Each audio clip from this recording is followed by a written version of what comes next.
Mais pour l'heure, on parle de cyclisme avec Remco Evenepoel qui quitte le Tour d'Italie alors qu'il venait de récupérer le maillot rose de leader après une deuxième victoire d'étape. Alors le coureur de Skepdal, pourquoi il est parti? C'est parce qu'il a été testé positif au Covid-19. Mais Grégory Yenko, vous nous expliquez véritablement les raisons de cet abandon. Oui, c'est une bombe qui est tombée hier soir vers 22h30. Ce communiqué qui annonce le départ de Remco Evenepoel positif au Covid-19 lors d'un test de routine.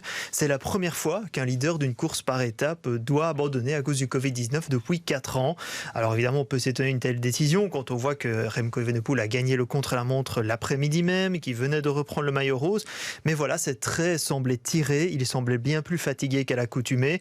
Et en conférence de presse, il a confirmé, je cite, « Je pense que vous pouvez entendre que mon nez est un peu encombré. Je dois rester prudent pour ne pas tomber malade. Touchons du bois pour que ce ne soit pas un virus. » Et finalement, le soir même, le test de routine a montré qu'il avait le Covid-19. Alors les règles sont différentes justement cette année par rapport aux autres années.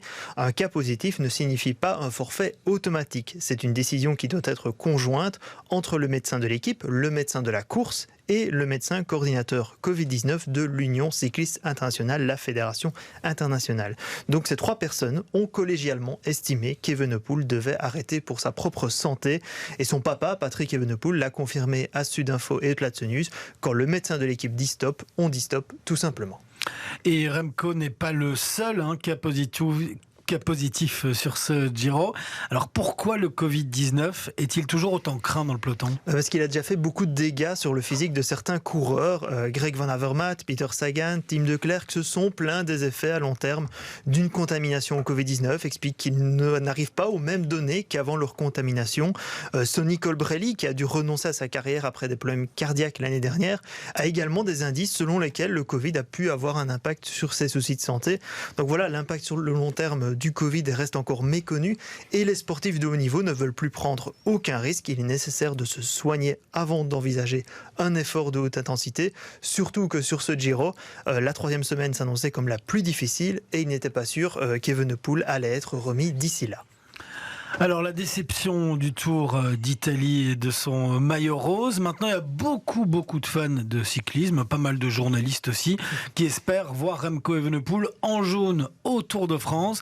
Est-ce que c'est un objectif réaliste? Ce sera très difficile, en tout cas, parce qu'il n'y a déjà que 2 mois jusqu'au départ du Tour de France et qu'il faut déjà évacuer la déception d'un tel abandon alors que le Giro était le grand objectif d'Evenepoel en ce début de saison. Et surtout, le Tour de France sera plus difficile que le Giro.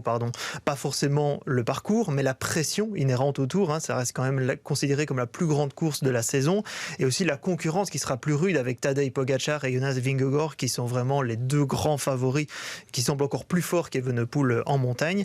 Donc voilà, le plan d'Evenepoel et de son équipe Soudal Quick-Step, c'était de le mener au Tour de France pas à pas. C'est passé par le Tour d'Espagne en 2022, le Tour d'Italie cette année et le Tour de France en 2024.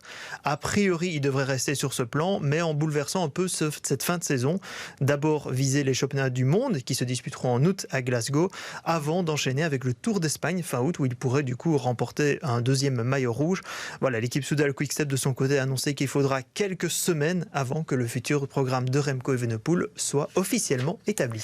Eh bien merci Grégory Yenko et on espère évidemment revoir rapidement Remco Evenepoel sur un vélo.